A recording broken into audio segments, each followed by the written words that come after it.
Hunter Thompson was an inspirational writer to me in certain ways. I wouldn't choose to live my life like him by any stretch, but he had a quote, and it talked about the edge. The edge. There's no honest way to explain it, because the only people who really know where it is are the ones who have gone over. Pretty powerful. And today I just want to open up and talk a little bit more on the topic of suffering. Suffering, growth through suffering, lessons through suffering. And I feel led to do it for a couple reasons. One of which, I just got through another bout of pretty intense suffering from Friday till really yesterday afternoon, evening. And mine is for a myriad of reasons, and I'll get into that, but I noticed too that a lot of people are suffering right now. I truly believe that our world is changing. I don't have to say that. Our world is changing. But I believe I think this is, the great awakening that has begun, that's been talked about for so long. And with all big change comes suffering. And my situation, I've been out of work, tried to get unemployment, that didn't work, and just the stress of it all, of not having what I want, but thankfully I've had what I needed, and that's part of the shift, is that gratitude brought me back. But that, and just really not feeling like I have a purpose in life, it's been a huge struggle for me.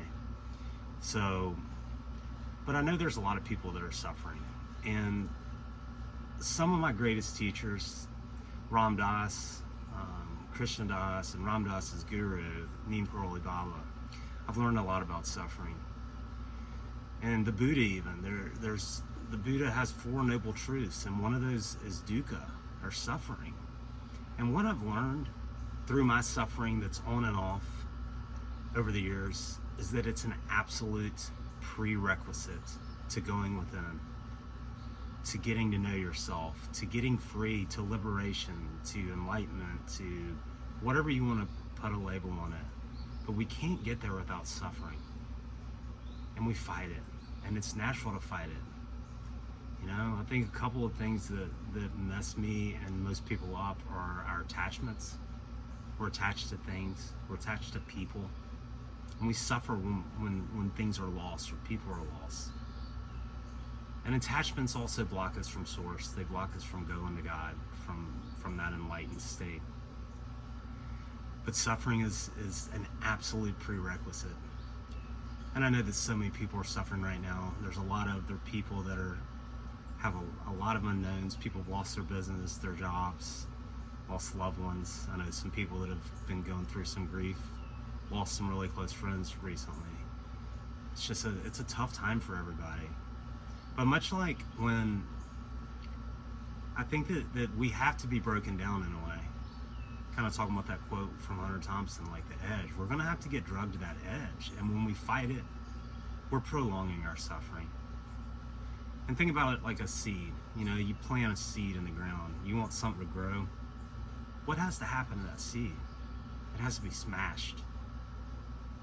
Same with an egg that has an ailment. It's technically a placenta. It has to be broken in order to get the baby out. And it's our shell, it's our seed that we don't want to break. We don't want the painful part of it. We don't want to go through that.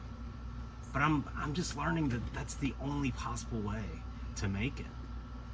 And I've always heard that once you realize that suffering is really grace, that it's incredibly freeing. And when you're suffering, that just sounds like a bunch of bullshit. It doesn't sound like anything you want to hear. But we humans, that's what we do. We try to maximize our highs and minimize our lows. We try to cling to the good and push away the bad. And if we didn't have the bad, if we didn't have the bad days, if we didn't have the bad moments, how would we ever know what good moments were? It's an absolute prerequisite to becoming your true self, to getting to your authentic self. You're going to have to suffer along the way. And I think one of the things that's some of the lessons I've learned, one of which is just really be aware of your thoughts, be aware of how you feel. And when we're in a suffering mode, sometimes we get so deep and so lost in it, you know, it just feels like the world's ending, feels like I've lost everything. But you're still there. You're still alive. And you haven't lost everything. I think that certain things have to be taken away from us. We're the ones that are all caught up in our attachments and needing things and people and stuff in our life. But I don't know. I'm just learning that while it's sometimes incredibly difficult to do, letting go is essential. And to try to fight bad moments would be like if you had a tornado coming towards your house and getting your blower out and your leaf blower and trying to steer it another way, or driving your car into it to stop it. You can't. We can't stop suffering, but the more that we resist it, that's where the pain and the suffering really comes in. So through being aware, just being aware of how you feel, of what you're thinking, what your thought patterns are before you spiral too far out of control, it can really help you. It can really help you. You first just have to see what's going on. And when you're aware of it, you can make those small changes. Make those small changes. I always talk about gratitude, but it really helped me through this time. I mean, sometimes were really rough for me, and you know, I even had some friends that pointed out, because of course, to take your own advice is the most difficult thing that any of us ever did. And I'm grateful for all those people that were checking in, and it wasn't like it was the end of the world. It was just really tough. And you know, a lot of times we have to do that alone, but when you focus on what you do have, we do attract more of what we do want, and that's just true. Another thing that was a very powerful lesson that's easy to forget. I love Wavy Gravy, formerly known as Hugh Romney. You might know him from Woodstock. He was the clown that, you know, was in charge of the police patrol and keeping people safe. But his famous line was, "What I have in bed is, what I have in mind is breakfast in bed for 500,000 or whatever." But just a funny, great, amazing person that's done so much good and served so many other people. But he says,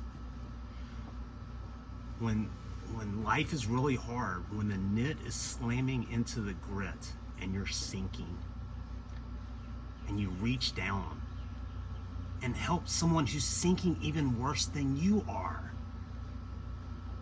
and everybody gets high. It's so true. I was having a tough day, maybe it was Monday, I think, and I had a very dear friend who was going through something tough, and I spent a little over an hour on the phone with them. And you know, when I'm helping someone else, like, my shit's gone, man. I'm not focused on that. And when you're able to go out there and help someone else, you're taking your focus off of your problems, but you're also you're giving part of yourself. And it's so easy to get caught up in that poor me, pity party. I gotta quit throwing pity parties because nobody ever shows up. But we all like to do that. We like to feel sorry for ourselves. Why me? I'm a good person. Why is this shit happening to me? But don't forget that in your suffering, in your dark times, reach out there. Do something for someone else. That's one of the fastest ways to fix what's bothering you. Is it gonna fix all the problems? No. But it fixes you. The problems are gonna come and go. Everything is like clouds. Our thoughts, our problems, they come and they go. It's when we hang on to them, when we fight them, when we resist them, that we keep them present. And it's always been said that we're gonna get the same lesson in life over and over and over. God, the universe, is going to keep testing us until we get the lesson.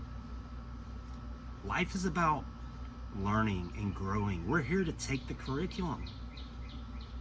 Take the curriculum. We have to learn to sit with these dark moments, with these heavy times in our lives, because pushing them away doesn't help. It makes it worse. Another thing that's always helpful is to think and look for good things in the world.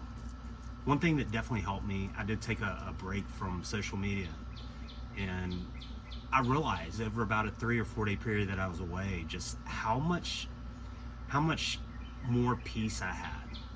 And I'm not banging on social media. It serves a great purpose, and there's some wonderful people there, but you can't help but avoid a lot of negative things that are out there. And when you're in a tough place in life, try to minimize that. Turn off the TV. I didn't have the TV on. I didn't even listen to music much. I read some spiritual books and wrote a lot of gratitude. And guess what? I made it. But choose to control your thoughts. Be aware. Find good things to think on. Philippians 4:8. I try to live my life by this. I fail at times, but it says, finally, brothers and sisters, whatever is true, whatever is noble, whatever is right, whatever is pure, whatever is lovely, whatever is admirable, whatever is excellent and praiseworthy, think on these things. True, noble, right, pure, lovely, admirable, excellent, and praiseworthy. If you're not thinking good thoughts, change it. Only you can control your thinking. It just takes awareness to realize that you're letting your mind run wild. Because most of our problems in life are not real. There are thoughts about them. They're thoughts about what might happen, what did happen. Most of them never come true. It's our thought energy that makes them real, and our body chemically reacts that way. It sets off a variety of stress hormones that can do a lot of damage and cause a lot of inflammation. Guard your thoughts. Think on things that are lovely, true, noble, right, pure, admirable, excellent, praiseworthy. Another thing, always make time to laugh. It's super important. Keep your sense of humor. Otherwise, you're in trouble. There's always something funny to laugh at, even if it's your problem. Sometimes all you can do is just laugh at the situation. Like, what else can you do? And don't forget, no matter how hard your storm might be, no matter how deep your suffering is, please remember, you have 100% survival rate on your worst days ever. You have 100% survival rate. And if you're suffering right now, you're going to get through this too, and it's going to pass. Learn to appreciate the good times more, and learn to quit resisting suffering. It's really going to just prolong your pain. Grateful for everyone tuning in, grateful for all my friends, everyone, and for everything that I have. And despite where I am right now, I have faith, and I'm realistic. I believe in miracles, and I've had a few come along. And it's what we choose. You're going to see in the world what you look for. If you want to look for problems, potential problems, bad things, they're everywhere. Look for good things. Think on good things, and don't fight that suffering. You're only going to prolong it. Thanks, everybody, and have a happy now. Even if you're suffering, there's something to be happy about. There's something to be happy about. Find it, because you can't be happy yesterday, and you can't be happy tomorrow. Thanks, everybody.